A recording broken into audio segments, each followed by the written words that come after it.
ఇంత ఇంత చెప్తున్నారు, మరి పెళ్ళి చేసుకోకుండా పిల్లలు కనడంలో ఓకేనా మీరు? దాని అంటే అవసరం ఏంటి అన్న దాని గురించి ఉంటుంది. పిల్లల్ని ఎందుకు కనాలి అసలు ఫస్ట్? అది నాకు రీజను. ఫస్ట్ ఆఫ్ ఆల్ పిల్లలు కనటం వెనకాల ఉన్న రీజన్స్ ఏదైతే ప్రపంచంలో ఉందో అవి వాటితో నేను ఏకీభవించను, ఫస్ట్ పాయింట్. రెండోది ఏంటంటే అది ఒక రెస్పాన్సిబిలిటీ అండి. అసలు నేను ఇంకోటి చెప్తాను, మేము పిల్లలు కనము అని డెసిషన్ తీసుకున్న వాళ్ళు పెళ్లి చేసుకోమంటా. ఇంకా నేను కొట్టుకున్నా విడిపోయినా మీరు ఏం చేసినా పర్లేదు. ఇప్పుడు ఇందాకటి వరకు నేను ఏం చెప్పా, ప్రేమ నిలబడదు, పెళ్ళి ఉంటే కొట్టుకుంటారు, అత్తమామల మీద కంప్లైంట్లు ఉంటాయి, ప్రతి చిన్న విషయాన్ని గొడవలు పడుతుంటారు, కంపారిజన్స్ ఉంటాయి, ఇవన్నీ చెప్పాను కదా. ఇటువంటి రీజన్స్ కాకుండా ఈ అన్ని రీజన్స్ ఉండొచ్చు. మేము పిల్లలు కనము అని ప్రామిస్ చేసేవాళ్ళు పెళ్లి చేసుకుంటే నేను చాలా సపోర్ట్ చేస్తాను. ఓకే. ఎందుకంటే సొసైటీ కోసం కనేయటం లేదా ఇంక న్యాచురల్ ప్రాసెస్లో కనేయటం, వీటికి అన్నిటికీ అతీతంగా ఇది ఏంటి, ఇన్సూరెన్స్ పాలసీ. రేపొద్దున మన పెద్దవాళ్ళు అయితే మనల్ని వీళ్ళు చూసుకుంటారు, కొడుకైతే బెటరు, కూతురైతే ఇంకో ఇంటికి వెళ్ళిపోద్ది కదా అని ఎదవ క్యాలిక్యులేషన్ 98% జనం మాట్లాడేది అది. బయటకు మాట్లాడకపోయినా వాళ్ళ ఉద్దేశం అది. ఓకే. పెళ్ళి వద్దు అంటున్నోళ్ళు కూడా ఏదో రోజు పెళ్లి చేసుకొని లేదా పిల్లలు కనేసి పిల్లలు కన్నోళ్ళు విడిపోయి ఆ తర్వాత పెళ్ళిని తిడతారు. వాడికి ఎక్కడో మైండ్లో ఒకటి ఉంటుందండి, నాకు కూతురు కొడుకు ఉన్నాడు కదా, లాస్ట్ స్టేజ్, ఇవాళ నేను విడిపోయాను, పెళ్లి గురించి ఇష్టం వచ్చినట్టు తిడుతున్నాను, బాగానే ఉంది, ఫెయిర్ ఇనఫ్. కానీ ఏదో రోజు నాకంటూ ఒకడు ఉన్నాడని మెంటల్ ఇది నేను చూశాను సార్. అలా విడిపోయిన వాళ్ళు, అలా పెళ్లి గురించి విపరీతంగా తీవ్రంగా నెగిటివ్గా మాట్లాడిన వాళ్ళు, ఆల్రెడీ పిల్లలు ఉన్నోళ్ళు, వాళ్ళు కార్డియల్ రిలేషన్షిప్ మళ్ళీ పిల్లలతో మెయింటైన్ చేస్తారు, వాళ్ళతో బాగుండాలనుకుంటారు, మంచి మంచి విషయాలు వాళ్ళతో. ఇదేంటంటే హిపోక్రసీ. నీ సుఖమే ఫస్ట్ ఇంపార్టెంట్ ఎవరికి, నేను బాగుండాలి, నేను సుఖంగా ఉండాలి, కరెక్టే. అది నమ్మి దానికోసం కొన్ని సాక్రిఫైస్లు, కొన్ని రిస్కులు తీసుకోవాలని చూడరు. ఇంకోటి ఏంటి, పిల్లలకి అనేయటం వెనకాల చాలా దౌర్భాగ్యమైన పరిస్థితి ఉంటుంది పెళ్ళిళ్ళలో. నేను చూస్తున్నాను, పెద్దల బలవంతం వల్ల లేకపోతే వీడికి ఏదో అంటే అమ్మాయిలు, అబ్బాయి అమ్మాయి చేసుకోవాలి కాబట్టి చేసుకుందాం, బయోలాజికల్ నీడ్ ఒకటి బేసిక్గా ఉంటుంది, దానికోసం చాలామంది చేసుకుంటారు పెళ్ళి. ఓకే, తప్పు ఉప్పుల గురించి మాట్లాడట్లేదు, రీజన్స్ చెప్తున్నా. ఆ ప్రాసెస్లో పిల్లలు కంటారు. కన్న తర్వాత వీటి ఫినాన్షియల్ స్టేటస్లు కరెక్ట్గా ఉండవు, లేకపోతే ఫినాన్షియల్ పక్కన పెట్టండి, కెరియర్ టక్మని ఎక్కడికో వెళ్ళిపోవాల్సి వస్తుంది. వైఫ్ని పిల్లల్ని వదిలేసి, ఆ చెంటి పిల్లని వాడు ఎట్టు వెళ్ళిపోతాడు, లేదా వైఫే ఈ పిల్లని భర్త దగ్గర వదిలేసి వెళ్ళిపోతుంది, లేదా వైఫ్ హస్బెండ్ కలిసి అత్తమామల దగ్గర పిల్లల్ని వదిలేసి వెళ్ళిపోతారు. వీళ్ళు తేలు కుట్టిన దొంగల్లాగా వాళ్ళకి సేవలు చేస్తుంటారు. నాకు అర్థం కాదండి. మన సినిమాల్లో చూస్తాం, ఎగ్జిబిషన్కి వెళ్తున్నప్పుడు పిల్లాడు తప్పిపోతే ఆడు ఏడుస్తూ ఉంటాడు, తల్లిదండ్రులు కంగారు పడితే ఆ సీన్ చూసి మనం ఏడుస్తూ ఉంటాం. అలాంటి సినిమాలో చూసే సీన్కి స్పందించే మనం రియల్ లైఫ్లో పిల్లల్ని హాస్టల్లో ఎలా వేస్తాం? ఎందుకు వేస్తాం? Discipline miss అవుతుందనా?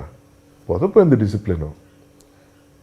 ఇప్పుడు ఒక చిన్న పిల్లాడిని ఒక పద్ధతిగా పెంచలేకపోవడం అన్నది మన ఫెయిల్యూరే కదా, అంటే మన చేత కావట్లేదు కదా. ఓకే, ఇది ఎప్పుడు తెలియాలి? పెళ్ళికి ముందు తెలియాలి. నేను పిల్లల్ని పెంచగలనా, అసలు ఇంత బాధ్యత నేను తీసుకోగలనా, పురుటి నొప్పులు పడగలనా, లేకపోతే వ్యాక్సిన్స్ అవి వేయించగలనా, అర్ధరాత్రులు హాస్పిటల్ పరిగెట్టగలనా, వాడు ఏడిస్తే ఏదైనా చేయగలనా, వాడికి ఏదైనా అయితే నేను చూసుకోగలనా? ఏముండవు కనీసం పిల్లల్ని. దాన్ని we are blessed with girl child, boy child, ఏ హుర్రే. ఇదోటి. ఇంకో హిపోక్రసీ చూస్తాం, అబ్బాయి పుట్టాడు, అబ్బాయి మేము అమ్మాయి కావాలనుకున్నావురా అంటారు. దొంగలా కనబడతారు వాళ్ళు నా కంటికి. మరి ఎవరేమనుకున్నా పర్లేదు, నేను అలాంటి వాళ్ళు చూసా అనుకుంటా, వాడికి లోపల పొంగిపోతాం. సార్ ఒకటి చెప్పనా అండి, ఆడపిల్లల కంఠం అన్నది ఒక పెద్ద కర్స్ లాగా భయంకరంగా పాతుకుపోయింది మైండ్లో. ఇక్కడ కాదు, నాకు చాలా ఆశ్చర్యం కలుగుతుంటుంది.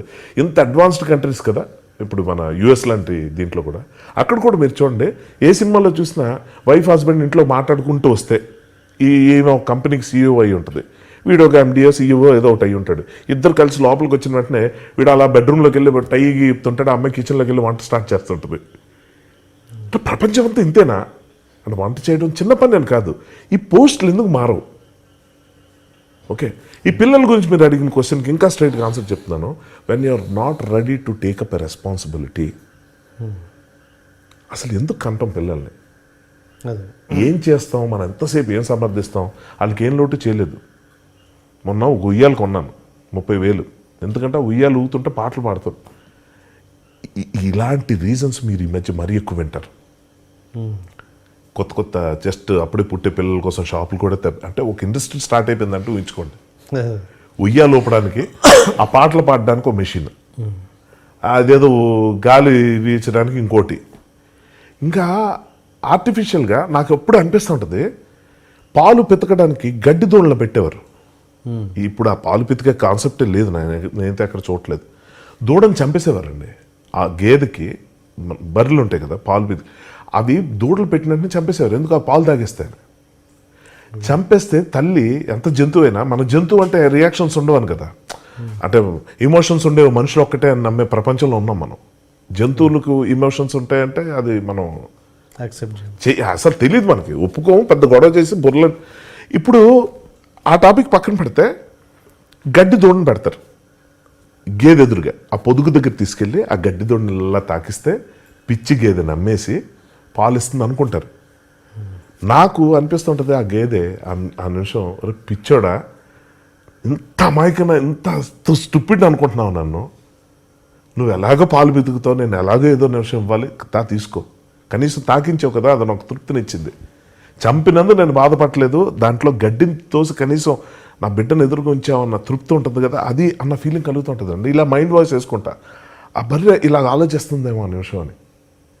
ఇప్పుడు ఇదెందుకు చెప్తున్నానంటే, రేపు పొద్దున్న ఈ సోకాల్డ్ తల్లిదండ్రులు పిల్లల కోసం బొమ్మలు పెడతారేమో, తల్లిదండ్రుల బొమ్మల్ని తయారు చేయించి ఆ కదులుతూ మాట్లాడుతున్నట్టు, ఆ పిల్లలు ఆ బొమ్మల్ని చూసి ఆ తల్లిదండ్రులు నిజంగా ఉన్నారు.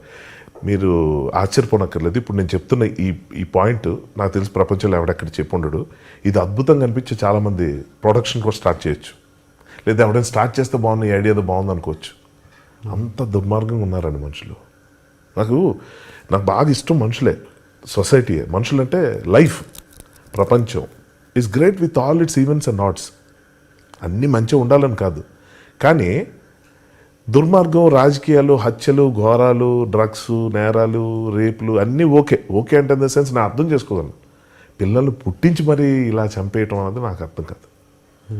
నన్ను అడిగితే పిల్లలకి అన్నం ఆపేయాలి అంటే సృష్టి ఏమైపోద్ది అంటే, నువ్వు ఒకటి కనపడడం వల్ల సృష్టి కాదు కదా. మూర్ఖులు ఉంటారు, అదే పనిగా పిల్లలకి అంటుంటారు, దేవుడు ఇస్తున్నాడులే మనకి, ఇంత ఆస్తుందిలే, అంత ఉందిలే అని చెప్పి అదే పనిగా ఒక మిషన్ లాగా పంటలు వేసేయాలి ఈ సంవత్సరం ధాన్యం, పిల్లగానే వెళ్ళి ఏంటి అప్పుడే 10 నెలలు అయిపోయింది కదా డెలివరీ, పిల్లలు పుట్టి మళ్ళీ రెడీ అయిపోరా, ఇలాగే ఉంటుంది. అసలు ఎన్ని నొప్పులు పడుతుంది, ఎన్ని చేస్తుంది. మన పూర్వీకులకి వెళ్తే 14-15 మంది పిల్లల్ని, క్రికెట్ టీంలు, ఫుట్బాల్ టీంలు, ఇవే కదా ప్రొడక్షన్. ఇవాళ పాపులేషన్ ఎక్కువైపోయేసరికి గవర్నమెంట్ సబ్సిడీలు ఇచ్చి, లేకపోతే పీక మీద కత్తి పెట్టి ఆపరేషన్లు చేస్తే అప్పుడు కంట్రోల్ అవుతున్నారు. వీడికి డబ్బులు తక్కువే. ఇప్పుడు మీరు అడిగిన క్వశ్చన్ కూడా ఇంత సక్సెస్ఫుల్గా ఉండి ఎందుకు పెళ్లి చేసుకో అంటే, పెళ్ళికి ఇది ముఖ్యం అనుకుంటాం మనం, డబ్బులు సంపాదించడం. అరే డబ్బులు లేవు కాబట్టి పెళ్ళి వద్దు, విపరీతంగా డబ్బులు ఉన్నాయి కదా, ఎవరికి ఇస్తావరా, పిల్లల కంటే బాగుంటుంది కదా.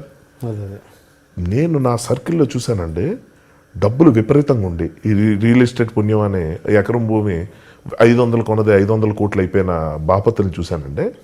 వాళ్ళ పిల్లల్ని లిటరల్గా, you have to excuse me, they'll force their children to have sex. పిల్లలు పుట్టకపోతే త్వరగా ఆర్టిఫిషియల్ ఇన్సెమినేషన్, టెస్ట్ బేబీ అంటాం, అదే నాడుకు ఓకే.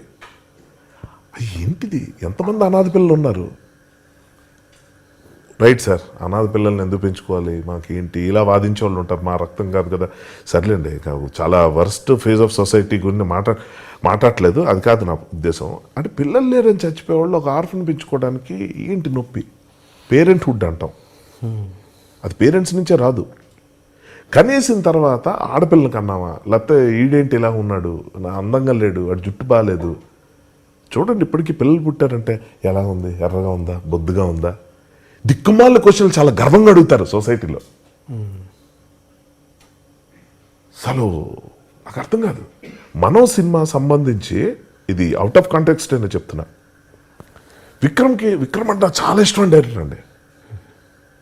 చాలా అంటే చాలా. నేను ఎంత పెద్ద డైరెక్టర్ అయిపోయినా, అంటే నేను డైరెక్షన్ ట్రయల్స్లో ఉన్నప్పుడు విక్రమ్ కనేవాడిని, నేను ఎంత పెద్ద డైరెక్టర్ని అయిపోయినా నన్ను ఎంతమంది సినిమాకి రాయమని, డైలాగులు రాయమని, స్క్రీన్ ప్లే రాయమని అడుగుతారు నాకు తెలియదు. కానీ విక్రమ్, నేను పెద్ద సినిమా డైరెక్ట్ చేస్తున్నా, నువ్వు కానీ అడిగితే నేను వచ్చేసి నీకు రాసి వెళ్తాను అన్నాను. అది చేయలేకపోయాను అఖిల్ మూవీకి, అది వేరే విషయం. బట్ దానికి వేరే కారణం, ఇది మొదటి సినిమా. బట్ రీజన్స్ పక్కన పెడదాం, అది వేరే టాపిక్. కానీ అటువంటి విక్రమ్తో నాకు వచ్చిన గొడవ ఏంటంటే, ఒక సీన్లో ఈ డైలాగ్ ఉంటుంది నాగార్జున గారితో మన సమంత మదర్, అరే బిట్టు ఏంటి నాకు తెలియకుండా నువ్వు లవ్లో పడ్డావా, ఒక స్టేజ్లో లవ్ అని తెలిసిన తర్వాత, అరే అమ్మాయి బాగుంటుంది కదా, అరే అటు 7 తరాలు చూసుకోవాలి పెళ్ళాక, అమ్మాయికి పెద్ద జుట్టు ఉంటుంది కదా, ఎర్రగా ఉంటుంది కదా, బాగుంటుంది కదా. ఇది డైలాగ్ తను చెప్తున్నాడు రాయమని. నేనేదో రాశాను ఆల్రెడీ అప్పటికే. రాస్తే అలా కాదురా ఇలా పెట్టు అన్నాడు. నేను అన్నాను ఓకే విక్రమ్, అవసరం అదే అన్న, బాగుంటుంది అన్న, సరే అని చెప్పి నేను రాశా. ఇంకోటి ఏది రాశా, వేరే వర్షన్ రాస్తే అది కాదు ఇదే పెట్టు అన్నాడు. ఓకే అన్న. తనంటే చాలా ఇష్టం, గౌరవం నాకు. నేను ఖండించను, నేను ఎప్పుడు ఏది బాగలేదు అని చెప్పను సార్. నేను నా సిట్టింగ్లో బాగాలేదని చెప్పను, నేను కొత్తవి చెప్తుంటా. అందరు ఏమనుకుంటారు అదొద్దు ఇది అని, నేను కొత్తవి చెప్తున్నా అంటే అర్థం బాగాలేదని. ఆ నెగిటివ్ టర్మ్తో మొదలు పెట్టడం నాకు ఇష్టం ఉండదు. ఏం చేస్తే బాగుంటుందో నేను చెప్తా, కొంచెం మనసు పెట్టి ఒకసారి విను, వద్దు అన్నాడు. నా వల్ల కాలే. సరే ఇదే డైలాగ్ చచ్చినట్టు రాయాల్సి వచ్చింది. అప్పుడు నేను ఎలా రాశానంటే డైలాగ్ని, బిట్టు నువ్వు చేసుకోబో అమ్మాయి ఎర్రగా ఉంటుంది కదా, నల్లగా ఉన్న పర్లేదు అనుకో, పెద్ద జుట్టు ఉంటుంది కదా, పెద్ద జుట్టు లేకపోయినా పర్లేదు అనుకో, చాలా మంచి ఫ్యామిలీ నుంచి వచ్చింది కదా, ఫ్యామిలీ అలా అయితే మనకేంట్రా అని రాశా. హర్ష మళ్ళీ ఎందుకు అట్టు వెళ్తున్నావు, నేను ఇది కదా. ఆ ఒక్క సీన్ మీద చాలాసేపు ఫైటింగ్ అండి మధ్యకి, ఆ ఒక్క సీన్ మీద అయింది. అది ఎంఎస్ నారాయణ గారి సీన్ ఒకటి, మెట్లు మెచ్చి పడిపోయే సీను, అది వద్దని నేను ఉంటే బాగుంటుంది అంతాను ఉంది, పెట్టాం, అదే బాగుంది, అది వేరే విషయం. అంటే అంత పర్టికులర్ అండి. నేను రాసింది ఏ రోజు ఒక్క ఆల్ఫాబెట్, ఒక్క పొల్లు, ఒక్క ఒత్తు మార్చింది లేదు మనో స్క్రిప్ట్కి సంబంధించి. ప్రతిసారి చప్పట్లు కొట్టేవాడు, ఏడ్చేసేవాడు కొన్ని సీన్లు విని. అంత ఎమోషనల్ కనెక్టివిటీ వచ్చి అంత సింక్ అవుతుంది మా ఇద్దరికి. బాగుంది కదా, ఇంత బాగుంటుందా ఇంకో డైరెక్టర్తో నాకు ఎప్పుడైనా. నా సినిమాకి కూడా ఎంత బాగా రాసుకోగలుగుతానా, తను heal get the best out of it. మొత్తం సినారియో చెప్తాడు. కానీ ఇంత దీంట్లో ఎందుకు చెప్తున్నా అంటే, ఇది విపరీతంగా రివర్స్ అయిపోయినాను నేను. విక్రమ్ నువ్వు చెప్పిన కంటెంట్ ఇందులో వచ్చింది. నేను ఒక అమ్మ కొడుకు పెళ్ళికి ఇష్టం చూపించిన ఒక కొడుకు, పెళ్ళంటేనే విరక్తి కలిగే ఒక కొడుకు పెళ్ళికి చేసుకోవడానికి రెడీ అయిపోతున్నాడు అంటే రూల్స్ పెట్టదు. మన కులమేనా, మన జాతేనా, అందంగా ఉంటుందా, ఎర్ర జుట్టు ఉంటుందా, అది ఎప్పుడు మాట్లాడాలి మామూలు సినారియోల్లో. తల్లి ఒక పిల్లని చూసింది, అమ్మ నేను కూడా చూశాను అంటే నేను చూసిన అమ్మాయిలాగా ఉంటుందా అన్నది అనేది అది ఓకే కదా. తప్ప వీడికి 45 ఏళ్ళు వచ్చిన వీడు పెళ్లి చేసుకోవట్లేదు, వీడు ఒక అమ్మాయి గురించి ఇంట్రెస్ట్ చూపిస్తున్నాడు అన్నప్పుడు ఎవరు అమ్మాయి అని అడిగే దానికి ఏముంటుంది. ఇప్పుడు లాజికల్గా ఈ సీను ఒక విధంగా నేను వాదించగలిగాను, తనకు అర్థం అవుతుంది. కానీ తను అన్నది ఏంటంటే మదర్స్ అట్లనే ఆలోచిస్తారని చెప్పడం నా ఉద్దేశం అని. నేనేమంటానంటే సమంత అంత వర్స్ట్ మదర్ అవ్వక్కర్లేదు అంటాను నేను. డిస్కషన్ అది వచ్చింది, ఫైనల్లీ సినిమాలో అదే ఉంది, అది వేరే విషయం. జనవరి తప్పట్లేదండి, ఎందుకంటే అలాంటి మైండ్ సెట్లో ఉన్నాం మనం.